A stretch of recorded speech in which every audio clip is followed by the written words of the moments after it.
Welcome to my channel.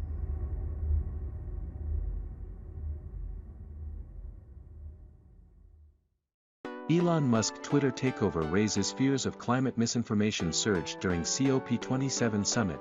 Climate deniers looking to block action and greenwashing companies could have free rein on Twitter after Elon Musk's takeover, analysts warned as leaders pursued anti-warming efforts at the COP27 summit.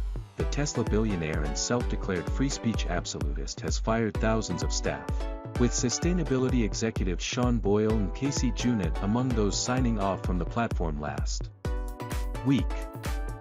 Musk has promised to reduce Twitter's content restrictions and after the takeover announced plans to create a content moderation council to review policies. It's not clear what Mr. Musk really plans to do. However, if he removes all attempts at content moderation, we can expect a surge of disinformation, as well as increases in misleading and greenwashing advertisements, said Naomi Oreskes, a professor of the history of science at Harvard University who has authored leading studies on climate misinformation. Greenwashing means companies misleading the public about their impact on the planet through messages and token gestures. We may also see an increase in hateful comments directed towards climate scientists and advocates, particularly women, Oreskes said. Following the buyout, one climate journalist tweeted that he had received death threats on the platform. He did not immediately respond to a request for comment. Sustainability execs asked.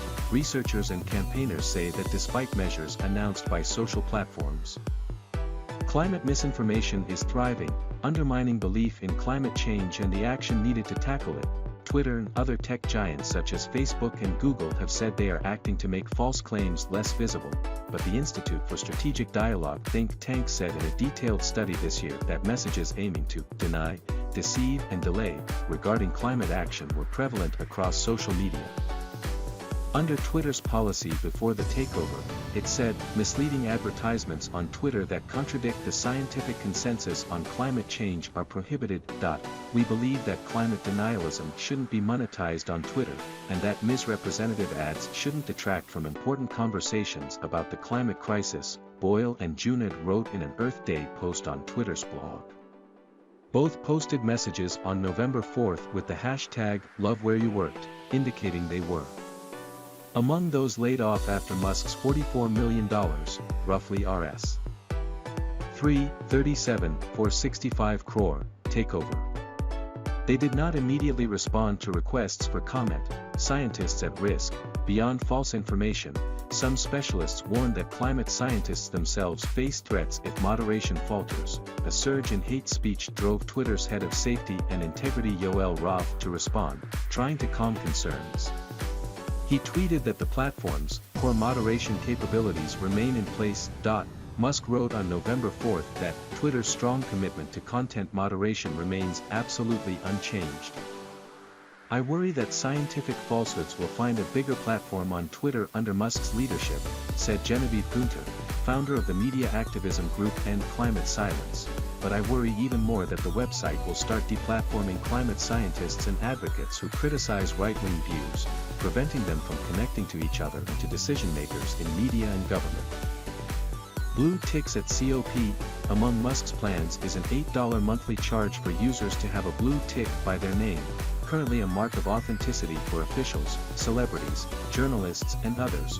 To me, this is opening the door to highly coordinated disinformation and manipulation, said Melissa Oreskes, an associate professor in communication and information at Rutgers University. Musk said the move aims to reduce hate speech by making it too expensive for trolls to have multiple accounts. Oreskes argued the system would give a mark of authenticity to those willing to pay for a blue tick to push an agenda. She pointed to the controversy around Hill plus Knowlton Strategies, a PR company working for big fossil fuel companies reportedly hired by host Egypt to handle public relations for the COP27 summit.